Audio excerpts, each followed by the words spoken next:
সরকারকে আমরা ধন্যবাদ জানাতে চাই যে এইবারই প্রথম 2000 কোটি টাকা এসএমই ফাউন্ডেশন এবং ইটখল এবং BAIFFL এই 3টা প্রতিষ্ঠানের জন্য প্রস্তাব করা হয়েছে।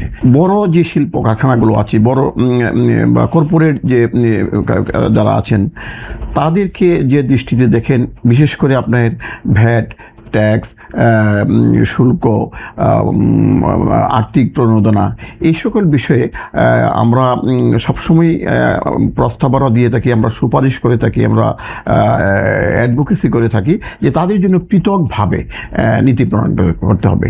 এক্সট্রিম মশার কয়েল প্ল্যান্ট ফাইবার দিয়ে তৈরি, তাই সহজে ভাঙে না, সুগন্ধিযুক্ত ও নিরবিচ্ছিন্নভাবে জ্বলে। ডেঙ্গু, চিকুনগুনিয়া বাহি সহ যে কোনো মশার বিরুদ্ধে দেয় এক্সট্রিম সুরক্ষা। তারা তাদেরকে যদি বড়দের সাথে এক মিলিয়ে একই নিয়মে এগুলো যদি দিতে হয়, তাহলে তারা এগোতে পারবে না। এই ধরনের একটা পলিসি সাপোর্ট লাগবে। আমরা এই পর্যন্ত এসএমই ফাউন্ডেশন 2011-12 সাল অর্থ বছর থেকে শুরু করেছে। আমরা 810টি আপনার এই ধরনের প্রস্তাবনা সরকার বরাবর, তো এনবিআর তথা সরকার বরাবর আমরা প্রেরণ করেছি। এর মধ্যে তারা মানেনি এমনটি নয়, তারাও মেনেছে, কিন্তু এখানে এটা সংখ্যা খুবই কম। আপনার 161টার মতো তারা মেনেছে। আমরা চাই যে আমরা যে সুপারিশগুলো দিই তাদের পক্ষ থেকে, এই সুপারিশগুলো যেন মেনে নেয় এবং বাজেটে, জাতীয় বাজেটে এগুলো যেন প্রতিফলন হয়। বাজেট তো একটা আমাদের 2026-27 সালে একটা বাজেট পাস, মানে বাজেট পাস হয়ে গেছে, সামনে আরো 1 বছর পরে পরবর্তী বাজেট আসবে। সেক্ষেত্রে আসলে যেহেতু এখন অর্থনীতি একটা ভঙ্গুর পরিস্থিতির মধ্য দিয়ে যাচ্ছে, অনেক কিছু বিবেচনা করা হয়েছে, কিন্তু আমরা যদি আগামী 1 বছরের পরিকল্পনার কথা বলি, সেক্ষেত্রে আসলে কি ধরনের বাজেট চান আপনি এসএমই খাতের জন্য?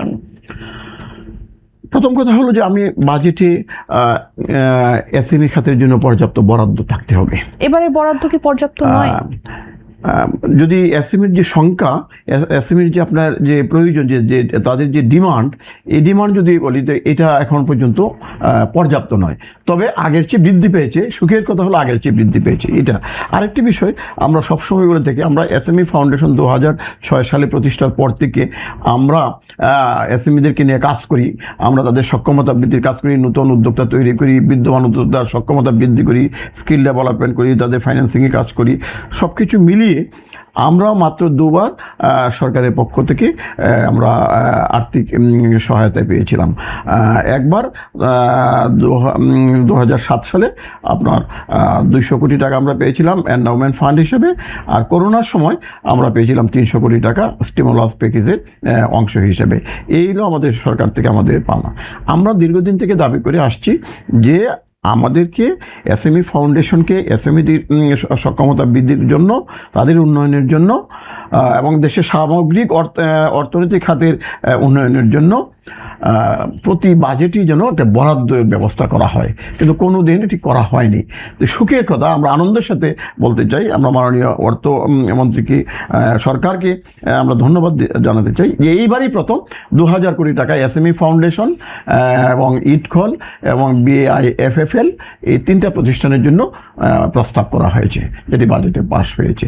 তো এভাবে আমরা চাই যে বরাদ্দ দিক, নিয়মিত বরাদ্দ দিক, আর তাদের সক্ষমতা বৃদ্ধির জন্য যে সহায়তা, যে নীতিগত পলিসি সাপোর্ট, সেই সাপোর্টগুলো দিক।